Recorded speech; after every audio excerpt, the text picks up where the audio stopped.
is a coral reef? Coral reefs are large underwater structures made from reef-building corals that form large colonies.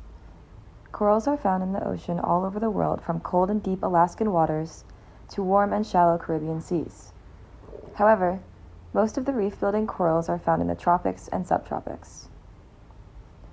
Most of these sessile invertebrates have a symbiotic relationship with zooxanthellae that live within the corals, helping to build their hard outer exoskeleton, which is made from calcium carbonate they extract from the seawater.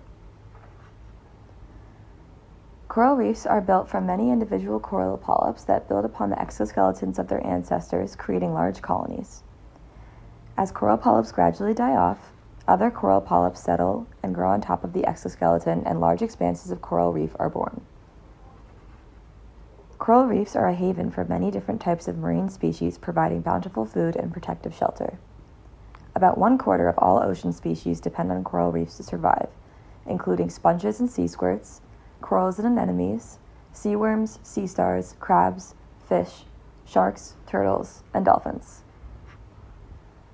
One of the well-known coral reef systems is the Great Barrier Reef in Australia, which is more than 1,500 miles long, making it the largest known coral reef system in the world. Unfortunately, the Great Barrier Reef, like many others, is dying. Overfishing, pollution, warming of surface waters, and changing ocean chemistry are destroying the fragile conditions that reefs need to survive. Coral bleaching is a direct response to the changing climate. Coral bleaching occurs when ocean water temperature rises, even as little as 1 degree. When the water warms, the corals expel the zooxanthellae, the living algae that provides much of the coral's brilliant color, causing the coral's tissue to appear transparent and bleached.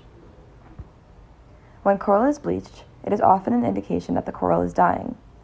Although corals are predators and feed on small zooplankton, the zooxanthellae provide the coral with a high percentage of their food and nutrient requirements. Sometimes the corals will reacquire zooxanthellae, but many times, if the water stays warm, the corals die.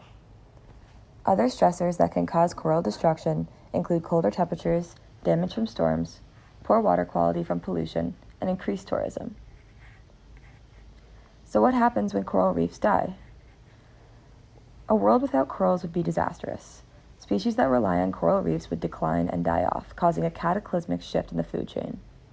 Many people that rely on coral reefs for economic and nutritional stability would be largely impacted. So what can we do to save them? One of the most effective ways you can help support coral reef protection initiatives is by donating to organizations dedicated to coral restoration and protection efforts. If you snorkel or dive by a reef, don't touch or stand on the coral. Practice safe boating by not dropping anchors or chains near coral reefs. Try to be sunscreen savvy. Don't use sunscreen containing the coral-harming chemicals oxybenzone and octinoxate. And finally, join local outreach programs that promote coral reef protection, cleanup initiatives, or educational